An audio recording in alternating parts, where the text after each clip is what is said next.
Mga modernong fighter jet na ng Air Force ang gamit ng gobyerno para puntiryahin ang mga terorista sa Marawi City. Pero pahirapan pa rin ang pagtugi sa mga kalaban na gumagamit daw ng mga bata at mga babae bilang human shields. Sa gitna ng bakbakan, ilang propaganda video ng teroristang grupo naman ang kumakalat ngayon sa social media. Live mula sa Iligan City, may report si June Veneracion. June? Jessica, ibinubuhos na yata ng Armed Forces ang lahat ng pwedeng maibigay para matapos sa itong problema sa Maute Group. Pero malinaw sa mga nangyayari, talagang hirap ang tropa ng pamahalaan.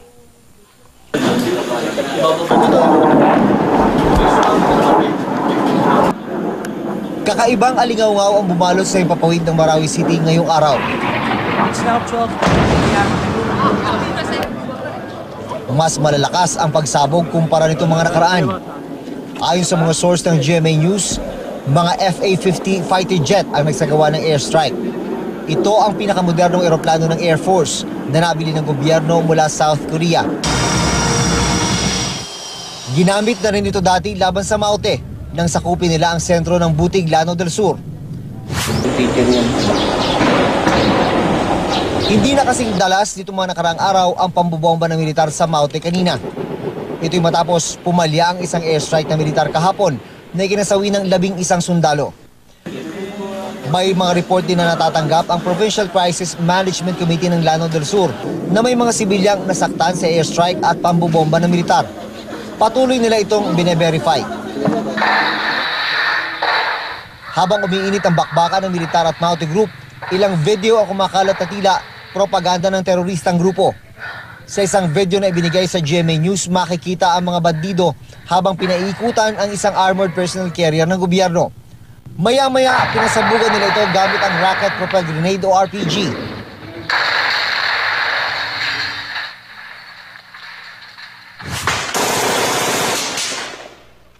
Sa isa pang video na ipinost sa Facebook, makikita na may pinasabugan ding APC. Kinunan pa ng kamera ang tangke at ang 2 patay sa loob nito. Nakita na ng AFP ang nasabing video, pero i-verify pa rin daw nila ito. We are still validating the propaganda, okay, being circulated in the social media. But in a certain way, your armed forces is doing its best to facilitate the release of the trapped civilians and hostages. Pinost din ang video sa Facebook page ng Amak News Agency na pag-aari ng teroristang grupong ISIS. Bagamat tumanggi munang magkomento ang Philippine Army ukol sa video, aminado silang kamukha raw ito ng tangke nila na V-150. Iginit naman ni PNP Chief Ronald De La Rosa na hindi tangke ng PNP ang nasa video. Hindi naman daw kasi nawawala ang tangke ng PNP sa Marawi. Yung convoy na yun na inambos nila, nakarating man sa Kapitolyo yung isang B-150 at saka yung civilian na pick-up. Ang nahiwalay lang doon yung na landmine na B-150 na isa na yung sumabog yung gulong tapos tumakbo na shoot doon sa kanal. Sa pagkakatuloy ng opensiba ng militar kontra Maute, karagdagang puwersa at gamit ng gobyerno ang dumating. Tansya ni Defense Secretary Delfin Lorenzana, nasa 100 miyembro pa ng teroristang grupo ang nagkukubli sa lungsod. Siguro safe na yung sabihin ko na there are still about 50 to 100 of them hold up in that stronghold. Pahirapan ang pagtugi sa mga terorista dahil sa mga sniper nila na nakapwesto sa mga moske. Ginagamit din daw nilang human shield ang mga bihag nilang bata at babae. Kahapon nga isang sniper ng Marines ang napatay ng sniper ng Maute Group. Isa raw siya sa magagaling na sniper ng Marines. Sugatan naman sa bakbakan ang 2 pang kasama ng sniper. The local terrorist group is using children and women as enemy shield or as human shield, and they're using mosques or the mosque as sniper's nest. Bukod dito, may mga financial supporter daw ang Maute mula sa Maguindanao. Si Estelon Hapilon na itinuturong leader ng mga terorista sa Marawi, tumanggap daw ng ilang milyong dolyar na pondo mula sa Middle East. Galing din daw sa may kayang pamilya ang Maute Brothers at may pera rin sila na nagmula sa illegal na droga. That's the connection really. They have a lot of money to spread around and they're buying royalties.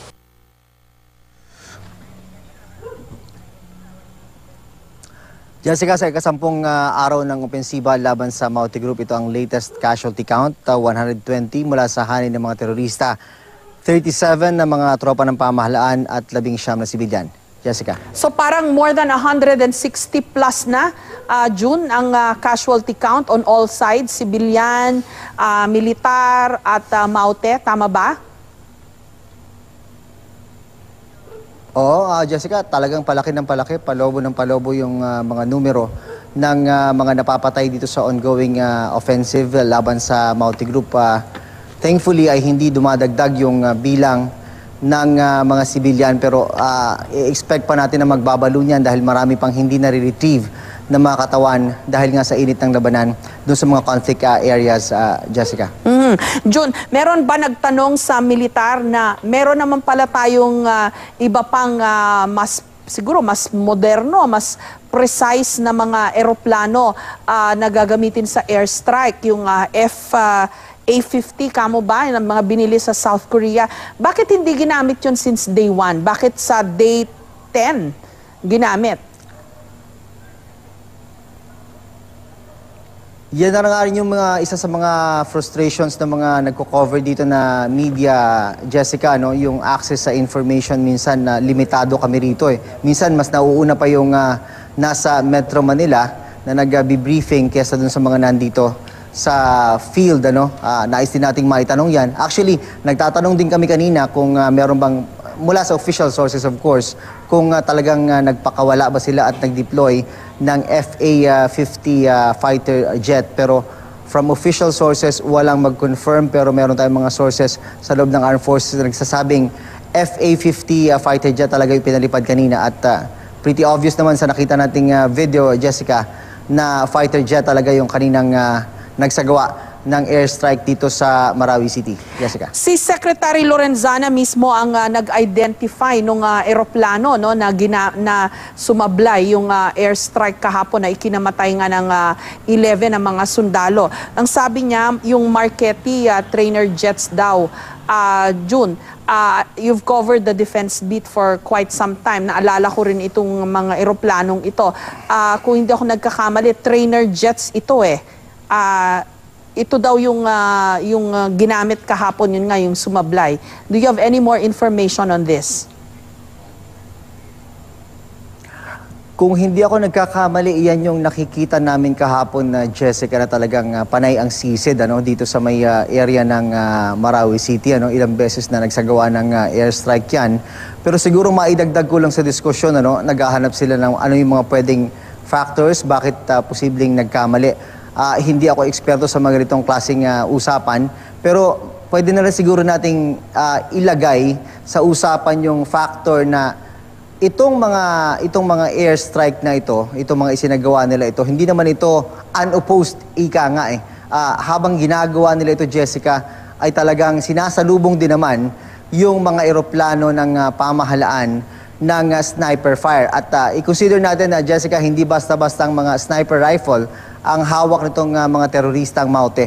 Ang pagkakaalam natin, meron itong mga Barrett, yung 50 caliber, talagang high-powered na mga sniper rifle na napakahaba ng range. So napakadelikado rin. I don't know kung nagkaroon niya ng epekto dun sa kanilang isinagawang operasyon, dahil alam natin for a fact na talagang habang sumisisid yung mga eroplano na yan, ay sinasalubong yan ng putok na mga Maute snipers, Jessica. At saka makikita mo, even to laymen like us, no, June, alam mo kung kailan magbabagsak ng bomba, yung lalo na yung mga helicopter. Pag nag-dip ng konti yan, dun sila nagre-release ng mga bomba Pero ang tanong nga, meron bang mga iba pang pangontra dun sa hawak na matataas na kalibreng baril ng Maute, June? Yung sa part na yun, siguro habang gumagawa ng ganyan, ang mga air assets ng tropa, ng pamahalaan, siguro in charge naman siguro sa baba, yung mga ground troops na pwedeng i-counter yung mga snipers na yan. In fact, meron nga sinasabing kung merong snipers, ay meron ding counter-snipers. At yan yung gustong i-maximize ng mga tropa ng pamahalaan na mag-deploy sila ng mga counter-snipers para talagang ma-eliminate yung advantage na yan ng Mountie Group, considering nga na nakapwesto sila sa magagandang lugar, sa mga fortified na areas, sa mga buildings, sa mga elevated areas. Alam naman natin, Jessica, sa labanan, na kapag nakuha mo ang high ground, hirap na talaga yung nasa baba.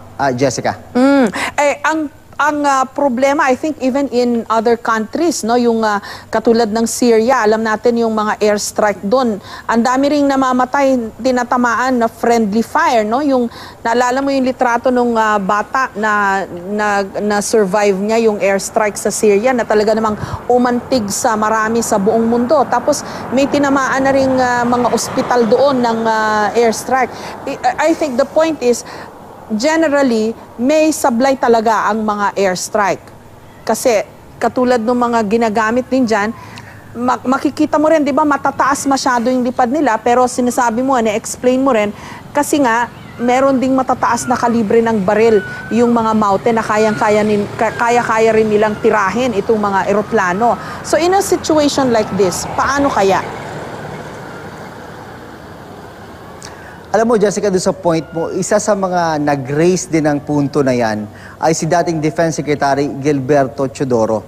Ang sinasabi niya, kahit doon sa pinaka-advanced na armies, ay nangyayari yung ganito, yung friendly fire. Hindi lang sa dahil sa mga air assets, even yung sa mga ground troops din, lahat nangyayari ito. Pero just the same, hindi naman natin pwedeng sabihin na, sige, okay lang yan. Pero kasama na rin talaga ito sa buhay ng mga sundalo. Kasama na ito sa mga risk involved dun sa kanilang trabaho bilang ganyan, taga-pangalaga ng kapayapaan at tagapag-neutralize ng mga ganitong klaseng mga terrorist elements. Ano? So, ang sinasabi niya, kahit nga yung mga ganyang pinaka-modernong teknolohiya na meron, ang mga modernong hukbong sandatahan ay nangyayari itong mga friendly fire.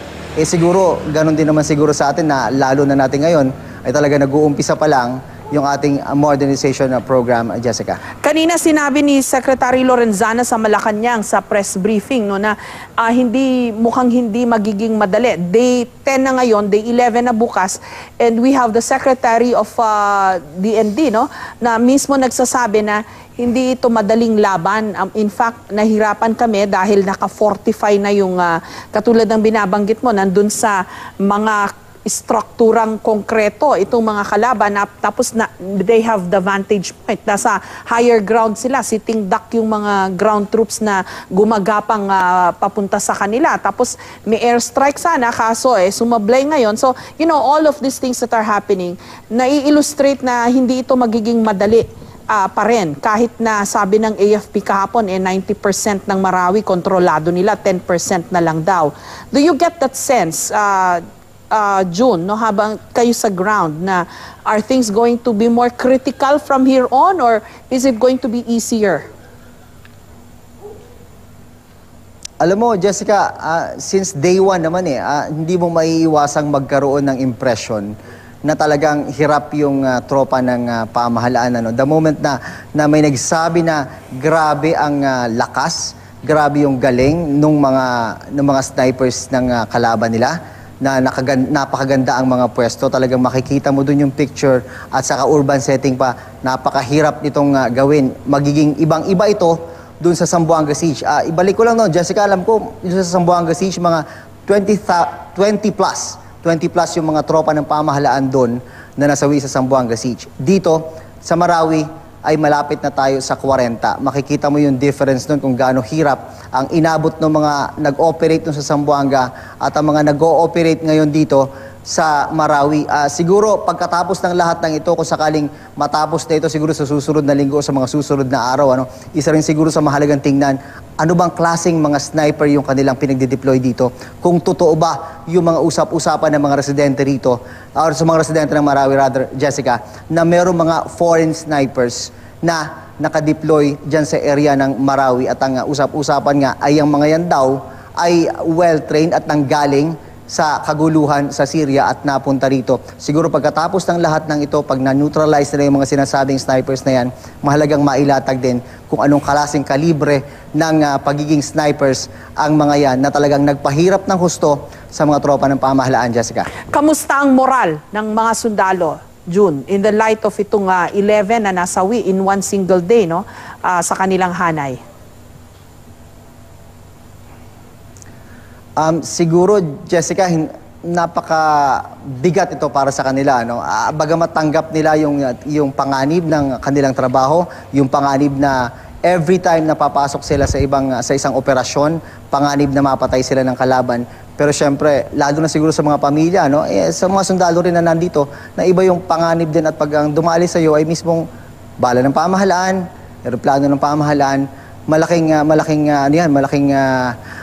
impact siguro para sa kanila yan. At syempre yung bilang, Jessica, napakarami nun. Napakarami nung 11, isipin mo naman yun, 11 sundalo ang namatay sa isang patakan lang ng rocket mula sa isang eroplano ng pamahalaan. So paano makukonvince ng mga commanders yung kanilang mga tropa na ipagpatuloy at huwag mawalan ng lakas, huwag mawalan ng motivation sa pakikipaglaban dito sa mga Maute.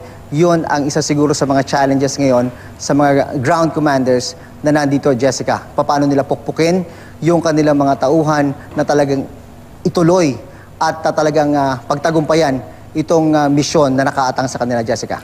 Maraming salamat sa iyo at ingat kayo dyan sa Iligan at sa Marawi, June Veneracion.